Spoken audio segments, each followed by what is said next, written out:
ತಾಲೂಕಿನ ಸಾಗರಿ ಗ್ರಾಮ ಪಂಚಾಯಿತಿ ವ್ಯಾಪ್ತಿಯ ಆಗತ್ತೂರು ಗ್ರಾಮದಲ್ಲಿ ಧರ್ಮಸ್ಥಳ ಗ್ರಾಮಾಭಿವೃದ್ಧಿ ಯೋಜನೆ ಎಚ್ಡಿ ಕೋಟೆ, ಬಿಸಿ ಟ್ರಸ್ಟ್ ಹಂಚಿಪುರ, ವಲಯ ಪ್ರಗತಿ ಬಂಧು ಸ್ವಸಹಾಯ ಸಂಘಗಳ ಒಕ್ಕೂಟದ ವತಿಯಿಂದ ಸಾಮೂಹಿಕ ಪೂಜಾ ಕಾರ್ಯಕ್ರಮವನ್ನು ಹಮ್ಮಿಕೊಳ್ಳಲಾಯಿತು. ಕಾರ್ಯಕ್ರಮವನ್ನು ಧರ್ಮಸ್ಥಳ ಗ್ರಾಮಾಭಿವೃದ್ಧಿ ಯೋಜನಾಧಿಕಾರಿ ಭಾಸ್ಕರ್ ಉದ್ಘಾಟಿಸಿ ಮಾತನಾಡಿ, ಶ್ರೀ ಕ್ಷೇತ್ರ ಧರ್ಮಸ್ಥಳ ಗ್ರಾಮಾಭಿವೃದ್ಧಿ ಯೋಜನೆಯಿಂದ ಬಡ ಕುಟುಂಬಗಳಿಗೆ ಆರ್ಥಿಕ ನೆರವು ಮಾಡುವ ಮೂಲಕ ಅವರ ಸರ್ವತೋಮುಖ ಅಭಿವೃದ್ಧಿ ಸಾಧ್ಯವಾಗಿದೆ ಎಂದು ಹೇಳಿದರು. ವಲಯ ಮೇಲ್ವಿಚಾರಕಿ ಸಲೀಮಾ ಪ್ರಾಸ್ತಾವಿಕವಾಗಿ ಮಾತನಾಡಿ, ಧರ್ಮಸ್ಥಳ ಗ್ರಾಮಾಭಿವೃದ್ಧಿ ಯೋಜನೆ ಜನರಿಗೆ ಬ್ಯಾಂಕ್ ಮೂಲಕ ಸಾಲವನ್ನು ನೀಡುತ್ತದೆ. ಅದನ್ನು ಸದುಪಯೋಗಪಡಿಸಿಕೊಂಡು ಮಕ್ಕಳ ವಿದ್ಯಾಭ್ಯಾಸ ಹಾಗೂ ವ್ಯವಸಾಯ ಕ್ಷೇತ್ರದಲ್ಲಿ ಬಳಸಿಕೊಂಡು ಅದರ ಮೂಲಕ ಸಾಲವನ್ನು ಮರುಪಾವತಿ ಮಾಡಿಕೊಂಡು ಉತ್ತಮ ಜೀವನವನ್ನು ನಡೆಸುತ್ತಿರುವ ಉದಾಹರಣೆಗಳು ಇವೆ ಎಂದು ತಿಳಿಸಿದರು. ಆರೋಗ್ಯಾಧಿಕಾರಿ ಶಿವಕುಮಾರ್ ಮಾತನಾಡಿ, ಧರ್ಮಸ್ಥಳ ಗ್ರಾಮಾಭಿವೃದ್ಧಿ ಯೋಜನೆಯಡಿ ಸದಸ್ಯರಿಗೆ ಆರೋಗ್ಯದ ಬಗ್ಗೆ ಮಾಹಿತಿಯನ್ನು ನೀಡಿದರು. ಈ ಸಂದರ್ಭದಲ್ಲಿ ಒಕ್ಕೂಟದ ಅಧ್ಯಕ್ಷ ಸಂತೋಷ್ ಕುಮಾರ್, ಉಪಾಧ್ಯಕ್ಷೆ ಪೂರ್ಣಿಮಾ, ಸೇವಾ ಪ್ರತಿನಿಧಿ ಶಿವಕುಮಾರ್, ಚನ್ನನಾಯಕ, ಸಂತೋಷ, ನಿಂಗರಾಜಮ್ಮ, ನಾಗಮ್ಮ, ಲಕ್ಷ್ಮಿ ಸೇರಿದಂತೆ ಇನ್ನೂ ಸಂಘದ ಪದಾಧಿಕಾರಿಗಳು, ಪ್ರತಿನಿಧಿಗಳು ಭಾಗವಹಿಸಿದ್ದರು. ಸಂಘವೇ ಬೈರೇಶ್ವರ ಪ್ರಗತಿ ಬಂಧು ಸ್ವಸಹಾಯ ಸಂಘ. ಈ ಸಂಘದಲ್ಲಿ 7 ಜನ ಸದಸ್ಯರಿದ್ದು ಈ ಸಂಘಕ್ಕೆ ಶ್ರೀ ಬೈರೇಶ್ವರ ಎಂದು ನಾಮಕರಣ ಮಾಡಿಕೊಂಡು ಇದೆ. ನಿಮ್ಮೆಲ್ಲರಿಗೂ ಮುಂದೆ ನಮ್ಮ ಸಂತೋಷ್ ಅವರು, ಒಕ್ಕೂಟದ ಅಧ್ಯಕ್ಷರು, ಹೇಳಿದ್ದು ನಿಮಗೆಲ್ಲ ಅರ್ಥ ಆಗಿರಬಹುದು ಅಲ್ವಾ? ಅಷ್ಟು ಸುಂದರವಾದಂಥ ವರದಿಯನ್ನು ಸಂತೋಷ್ ಅವರು ಬರೆದಿದ್ದಾರೆ. ಅವರಿಗೆ ನಾನು ವಿಶೇಷವಾಗಿ ಅಭಿನಂದನೆಯನ್ನು ಸಲ್ಲಿಸ್ತಾ ಇದ್ದೇನೆ. ಕಾರ್ಯಕ್ರಮದ ಬಗ್ಗೆ ಒಂದೆರಡು ವಿಚಾರಗಳನ್ನು ನಿಮ್ಮ ಮುಂದೆ ತಿಳಿಸಲಿಕ್ಕೆ ನಾನು ಪ್ರಯತ್ನ ಪಡ್ತೇನೆ. ಬಂಧುಗಳೇ, ತಾವೆಲ್ಲ ಸುಮಾರು 10-12 ವರ್ಷಗಳಿಂದ ಈ ಸಂಘದ ಕಾರ್ಯಕ್ರಮವನ್ನು ಒಪ್ಪಿಕೊಂಡು, ಆ ಸಂಘದ ನಿಯಮಗಳನ್ನು ಒಪ್ಪಿಕೊಂಡು, ನಂಬಿಕೊಂಡು, ಧರ್ಮಸ್ಥಳದ ಸ್ವಾಮಿಯ ಮೇಲೆ ಭಯ ಭಕ್ತಿಯಿಂದ ಈ ಕಾರ್ಯಕ್ರಮ ನೀವೆಲ್ಲ ನಡೆಸ್ಕೊಂಡು ಬರ್ತಾ ಇದ್ದೀರಿ. ಇವತ್ತು 1982ರಲ್ಲಿ ಈ ಕಾರ್ಯಕ್ರಮ ಪ್ರಾರಂಭ ಆಗಿದೆ. ಆವಾಗ ಗ್ರಾಮಾಭಿವೃದ್ಧಿ ಯೋಜನೆ ಕಾರ್ಯಕ್ರಮವನ್ನು ಪ್ರಾರಂಭ ಮಾಡಿದ್ದು ಪರಮ ಪೂಜ್ಯ ಡಾಕ್ಟರ್ ಡಿ ವೀರೇಂದ್ರ ಹೆಗ್ಡೆ ಅವರು ಮಾತ್ರ.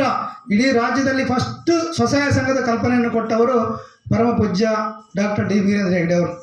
ಆ ಊರಿನಲ್ಲಿ ಸಂಘ ಮಾಡಿದ್ದಾರೆ, ಆದರೆ ಅದನ್ನು ಏಕ್ದಮ್ ನಿಮ್ಮ ಊರಿಗೆ ಕಳಿಸ್ಕೊಟ್ಟಿಲ್ಲ.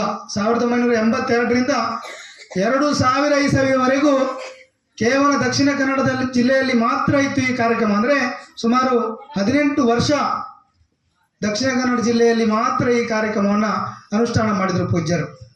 18 ವರ್ಷ ಆದಮೇಲೆ ಉಡುಪಿ ಜಿಲ್ಲೆಗೆ ವಿಸ್ತರಣೆ ಆಯಿತು, ಆಮೇಲೆ ಕುಂದಾಪುರಕ್ಕೆ ಹೋಯಿತು, ಆಮೇಲೆ ಒಂದೊಂದೇ ಹಂತವಾಗಿ ಇವತ್ತು 2011ನೇ ಇಸವಿಯಲ್ಲಿ ಮೈಸೂರು ಜಿಲ್ಲೆಗೆ ಬಂದಿದೆ. 2013ನೇ ಇಸವಿಯಲ್ಲಿ ರಾಯಚೂರು ಎಲ್ಲ ಕಡೆಗಳು ಹೋಗಿ 2014ರಲ್ಲಿ ಎಲ್ಲ ಇಡೀ ರಾಜ್ಯದಲ್ಲಿ ನಮ್ಮ ಈ ಕಾರ್ಯಕ್ರಮವನ್ನು ಪೂಜ್ಯರು ಪ್ರಾರಂಭ ಮಾಡಿದರು. ಯಾಕೆ 18 ವರ್ಷ ಅಲ್ಲೇ ಪ್ರಯೋಗ ಮಾಡಿದರು? ಯಾಕೆ ಮಾಡಿದರು? ಅದರ ಬಗ್ಗೆ ಜನರಿಗೆ ಅನುಕೂಲ ಇದೆಯೋ ಇಲ್ಲವೋ ಎನ್ನುವುದನ್ನು ಸ್ಟಡಿ ಮಾಡಬೇಕು ಅಂತ ಅವರು ಅಲ್ಲಿ ಮಾಡಿದರು. ಅವಾಗಿನ ಕಾಲ ಇತ್ತು. ಮೇಡಮ್ ಹೇಳಿದ್ರೆ, ಈಗ ಒಂದೊಂದು ಮನೆಯಲ್ಲಿ ಒಬ್ಬೊಬ್ಬರಿಗೆ ಒಂದೊಂದು ಮೊಬೈಲ್ ಅಲ್ಲ, ಒಬ್ಬರಿಗೆ 2 ಮೊಬೈಲ್ ಇದೆ. ಈಗ ಮೊಬೈಲ್ ಬಿಡಿ, ಮೊಬೈಲಿಗೆ ಬರೀ 10,000 ರೂಪಾಯಿ ಆಗುತ್ತೆ. ಬೈಕು ಪ್ರತಿಯೊಬ್ಬರ ಮನೆಯಲ್ಲಿ ಬೈಕ್ ಇದೆ. ಇನ್ನು ನೆಕ್ಸ್ಟ್ ನಮ್ಮ ಟಾರ್ಗೆಟು ಕಾರ್ ತಗೋಬೇಕು ಅಂತ. ಹೇಗೆ ಕಾಪಾಡ್ತಾಳೋ ಹಾಗೆ ನಮ್ಮ ಯೋಜನೆ ನಮ್ಮನ್ನು ಕಾಪಾಡ್ತಾ ಇದೆ, ನಮ್ಮಿಂದ ನಿಮ್ಮನ್ನು ಕಾಪಾಡ್ತಾ ಇದೆ. ಯಾಕಂದ್ರೆ ಯಾರು ಕೂಡ ಮನೆ ಬಾಗಿಲಿಗೆ ಬಂದು ನಮ್ಮ 10,000 ರೂಪಾಯಿಯನ್ನ ನೇರವಾಗಿ ನಿಮ್ಮ ಖಾತೆಗೆ ಯಾರು ಜಮೆ ಮಾಡೋದಿಲ್ಲ. ದಿನವೆಲ್ಲ ನಾವು ದುಡಿದ್ರು ಕೂಡ 300 ರೂಪಾಯಿಯನ್ನ ದುಡಿಲಿಕ್ಕೆ ದಿನವೆಲ್ಲ ಬಿಸಿಲಲ್ಲಿ ಒಟ್ಟಾಡ್ತಾ ಇರ್ತೇವೆ. ಹಾಗಾಗಿ 2 ಲಕ್ಷದಿಂದ 3 ಲಕ್ಷದವರೆಗೂ ಕೂಡ ನಾವು ನಿಮಗೆ ಸಾಲವನ್ನು ನೀಡ್ತಾ ಇದ್ದೇವೆ. ಯಾವ ಉದ್ದೇಶಕ್ಕೆ ಅಂತಂದ್ರೆ ನಿಮ್ಮ ವೈಯಕ್ತಿಕ ಅಂತಲ್ಲ, ಎಲ್ಲ ನಿಮ್ಮ ಅಭಿವೃದ್ಧಿಗಾಗಿ ಕೊಡ್ತಾ ಇರೋದು. ಕೈ ಸಾಲ ಮಾಡಿರ್ತೀರಿ, ಇಲ್ಲ ಹೊರಗಡೆಗೆ ಜಮೀನು ಹಾಕಿರ್ಬೋದು, ಇಲ್ಲ ಮಗಳ ಮದುವೆ ಆಗಿರ್ಬಹುದು, ಒಬ್ಬ ಮನೆ ಕಟ್ತಿರ್ಬೋದು. ಆದ್ರೆ ಆ ಸಾಲಕ್ಕೆ ನಾವು ನಿಮಗೆ ಬದ್ಧರಾಗಿದ್ದೇವೆ ಅಂತೆಲ್ಲ ಕುಟುಂಬದ ನಿಯಮದ ಪ್ರಕಾರವನ್ನ ನೀವು ಒಂದು ತಗೊಂಡಿರ್ತೀರಿ. ಯಾಕೆ ಅಂದ್ರೆ ಮುಂದಿನ ವರ್ಷಕ್ಕೆ ನಿಮಗೆ ಸಾಲ ಬೇಕಾದ್ರೆ ಈ ವರ್ಷನೇ ನೀವು ಎಸ್ಟಿಮೇಟ್ ಹಾಕಿರ್ತೀರಿ ಅಲ್ವಾ? ಮುಂದಿನ ವರ್ಷ ನಾನು ಮನೆ ಕಟ್ಟಬೇಕು, ನನಗೆ ಸಾಲ ಬೇಕು, ಎಲ್ಲಿ ತಗೋಬೇಕು ಅನ್ನೋದನ್ನ ನಿಮಗೆ ಗೊತ್ತಿರ್ತದೆ. ಹಾಗಾಗಿ ಜಾಲತಾಣಗಳಲ್ಲಿ ಬರುವಂತಹ ಯಾವುದೇ ಮಾಹಿತಿಯನ್ನ ದಯವಿಟ್ಟು ನೀವು ಕಿವಿಗೆ ತಗೋಬಾರ್ದು. ಯಾಕೆ ಅಂತಂದ್ರೆ ನಮ್ಮಲ್ಲಿ ಸಮಸ್ಯೆಗಳು ಇದಾವೆ 100, ಅದನ್ನ ಬಗೆಹರಿಸ್ಕೊಳ್ಳಿಕ್ಕೆ ಅವಕಾಶ ಇದೆ. ಆ ಬಗೆಹರಿಸ್ಕೊಳ್ಳಿಕ್ಕೆ ನೀವು ಎಲ್ಲರೂ ಕೂಡ ಬದ್ಧರಾಗಿರ್ಬೇಕು. ಹೊರಗಡೆಗೆ ಬರುವಂತಹ ಯಾವುದೇ ಮಾಹಿತಿಯನ್ನ ನಮ್ಮಲ್ಲಿ ನೀವು ಹಂಚ್ಕೊಳ್ಬೇಕು, ವಾರದ ಸಭೆಯಲ್ಲಿ ಚರ್ಚೆ ಮಾಡಬೇಕು.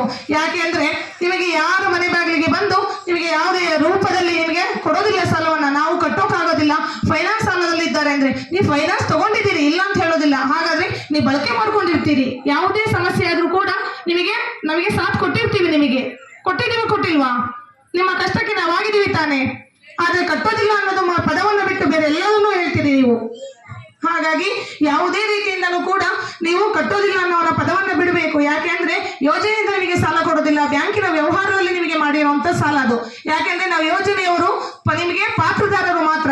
ಯಾಕೆಂದ್ರೆ ಒಂದು ಗುಂಪನ್ನ ಮಾಡಿ ಒಂದು ಖಾತೆಯನ್ನು ತೆರೆದು ಒಂದು ಬ್ಯಾಂಕಿನ ಒಂದು ವ್ಯವಹಾರವನ್ನ ನೇರವಾಗಿ ಸಂಘದ ಸದಸ್ಯರಿಗೆ ಮನಮುಟ್ಟುವಂತೆ ಮಾಡುವಂತ ಕಾರ್ಯಕ್ರಮ ಅದು. ನಮ್ಮದು ಮೈಕ್ರೋ ಫೈನಾನ್ಸ್ ಅಲ್ಲ, BC ಕರೆಸ್ಪಾಂಡೆಂಟ್ ಅಂದ್ರೆ BCಯಿಂದ ಅಂತಂದ್ರೆ ನೇರವಾಗಿ ಬ್ಯಾಂಕಿನ ಸಾಲವನ್ನ ಸಂಘದ ಸದಸ್ಯರಿಗೆ ನೇರವಾಗಿ ಸಿಗುವಂತ ಒಂದು ವ್ಯವಸ್ಥೆ ಅದು. ಹಾಗಾಗಿ ಬಡ್ಡಿ ದರದಲ್ಲಿ